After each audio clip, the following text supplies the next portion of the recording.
क्या असम के मुख्यमंत्री हेमंत बिश्व शर्मा ने बीजेपी को 2024 के लोकसभा चुनाव में हराने की सुपारी ले लिया है? क्या हेमंत बिश्व शर्मा मोदी के कंट्रोल में भी नहीं है?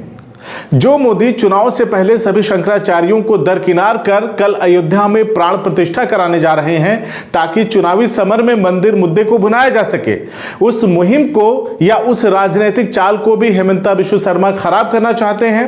वैसे तो हेमंता बिश्व शर्मा को पूर्वोत्तर का अमित शाह कहा जाता है, लेकिन बीजेपी के चाणक्य को ही क्यों मुश्किलों में डालना चाहते हैं हेमंत बिश्व शर्मा? जी हां, सही सुना आपने। अभी कल असम में रात के अंधेरे में हेमंता के गुंडों ने भारत जोड़ो न्याय यात्रा के काफिले में चल रही गाड़ियों पर हमला किया, उसमें तोड़फोड़ किया। जो तमाम पोस्टर बैनर सड़क के किनारे लगे थे उसे फाड़ रहे थे। आज भी भारत जोड़ो न्याय यात्रा पर हमला हुआ है, लेकिन उस खबर के बारे में आपको बताएं उससे पहले आप हमारे चैनल को सब्सक्राइब जरूर कर लें, खबर को लाइक जरूर करें और अगर फेसबुक पर आप हमारी ये वीडियो देख रहे हैं तो फेसबुक पेज को भी लाइक या फॉलो जरूर कर लीजिए। इस वक्त पूरा देश दो हिस्सों में बटा हुआ है, एक तरफ राम मंदिर को लेकर तो दूसरी तरफ भारत जोड़ो न्याय यात्रा को लेकर। आज फिर भारत जोड़ो न्याय यात्रा पर भाजपाई गुंडों ने हाथों में बीजेपी का झंडा लेकर हमला किया है।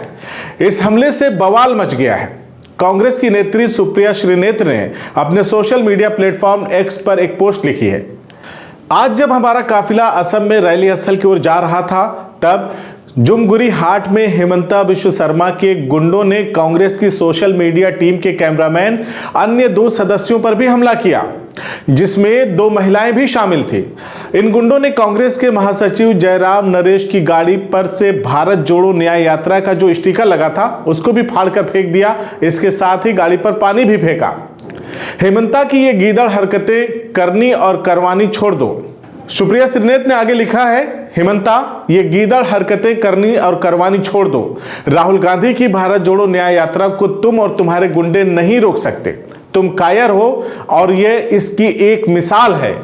हम न्याय के योद्धा हैं और यह हरकतें हमारे हौसले को और बुलंद करती हैं। न्याय के लिए यह महासंग्राम थमेगा नहीं, हम रुकेंगे नहीं। वहीं कांग्रेस ने भी अपने प्रोफाइल से लिखा है कि असम में भारत जोड़ो न्याय यात्रा के दौरान बीजेपी के गुंडों ने कांग्रेस के महासचिव जयराम नरेश की गाड़ी को रोका, गाड़ी पर लगे यात्रा के स्टिकर को फाड़ दिया।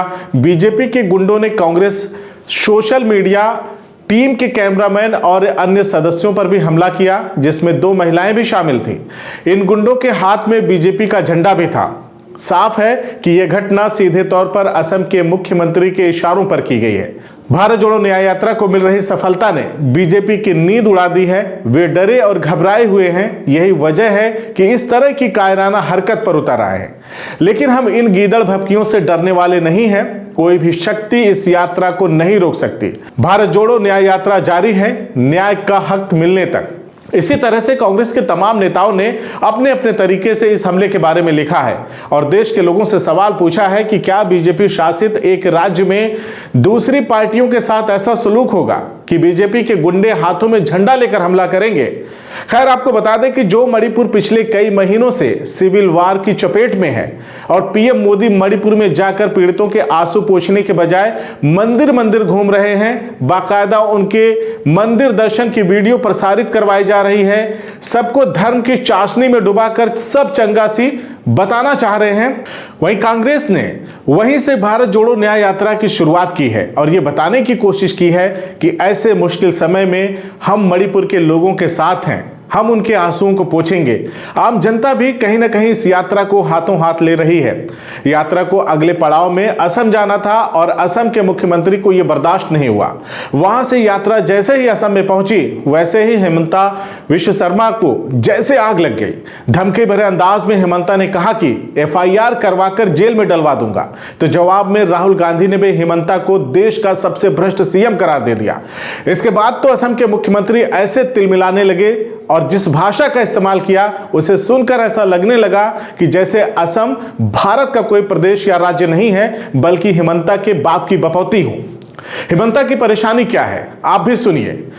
दरअसल कांग्रेस चाहती है कि 14 लोकसभा सीटों वाले असम में, जहां कांग्रेस और बीजेपी के जीत हार का अंतर बेहद मामूली है, 14 लोकसभा सीटों पर वहां 5 में कांग्रेस का कब्जा है, इसीलिए कांग्रेस पूरा जोर असम में ज्यादा से ज्यादा सीटें जीतने पर लगा रही है, जिसके लिए इस यात्रा के माध्यम से कांग्रेस अपने निर्धारित मार्गों से चल रही थी। इसके बाद भड़के हेमंता ने भारत जोड़ो न्याय यात्रा को वैकल्पिक रास्तों पर जाने की बात कही, लेकिन कांग्रेस ने कहा कि कम से कम हमें उन रास्तों से जाने दिया जाए जिन रास्तों से चलकर बीजेपी के राष्ट्रीय अध्यक्ष जेपी नड्डा गए हैं। यह बात भी हेमंता को इतनी बुरी लगी कि सुरक्षा देने से ही इनकार कर दिया और कहा कि अगर कुछ हुआ तो मेरी जिम्मेदारी नहीं होगी। इसके बाद की कहानी यह है कि अब इस यात्रा पर हमला हो रहा है। सभी हैरान हैं हेमंता की इस बौखलाहट से। यह सवाल तो आप सभी से है कि पिछली वाली यात्रा कई भाजपा शासित राज्यों से होकर आराम से गुजर गई, कहीं कोई समस्या उत्पन्न नहीं हुई। असम के मुख्यमंत्री को ही क्यों परेशानी है इस यात्रा से, जरा इस कारण को भी समझ लेते हैं। दरअसल कभी कांग्रेस की सरकार में असम के स्वास्थ्य मंत्री रहे हेमंता शारदा चिटफंड घोटाले में शामिल रहे हैं। यहां तक कि गृह मंत्री अमित शाह को हेमंता के भ्रष्टाचार की एक बुकलेट छपवाकर बंटवानी पड़ गई थी। इसके बाद हेमंता ने कांग्रेस को छोड़ करके बीजेपी को ज्वाइन कर लिया। फिर भाजपा की वॉशिंग मशीन में धुलकर हेमंता विश्व शर्मा इतने पवित्र हो गए कि भाजपा ने चुनाव में जीत के बाद हेमंता विश्व शर्मा को मुख्यमंत्री तक बना दिया। बात यही खत्म नहीं हुई, कोरोना के समय में भी पीपीई किट में घोटाले का आरोप लगा। इसके साथ ही हेमंता पर भ्रष्टाचार के कई आरोप लगे हैं। अब आप सोच रहे होंगे कि इन भ्रष्टाचारों के आरोपों से और भाजपाई गुंडों के हमले से क्या ताल्लुक है। कहानी यही है, ध्यान से सुनिएगा। जिस तरह 2024 का माहौल बना है, राहुल गांधी ने जिस हौसले और हिम्मत के साथ बीजेपी को सत्ता से बेदखल करने की दिशा में कदम बढ़ाया है, उनके साथ जनता जैसे कनेक्ट कर रही है। अगर 24 में मोदी की विदाई हो गई तो फिर हेमंता को जेल जाने से कोई बचा नहीं सकता। वैसे भी आप देख ही रहे हैं कि अपनी नाकामियों को छुपाने के लिए 18 घंटे तक काम करने वाले देश के प्रधानमंत्री नरेंद्र मोदी मंदिर मंदिर घूमकर धर्म का कार्ड खेलने में मस्त है। उन्हें यह अच्छे से पता है कि धर्म के नाम पर लोगों को ठगना बेहद आसान है।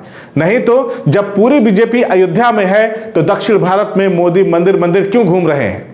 डर दोनों को है, एक को सत्ता जाने का तो दूसरे को जेल जाने का। इसीलिए हेमंता राजनीति से इतर अपने ओछेपन की आखिरी लकीर को भी लांघने लगे हैं कि कहीं अगर सत्ता बदल गई तो मेरा क्या होगा।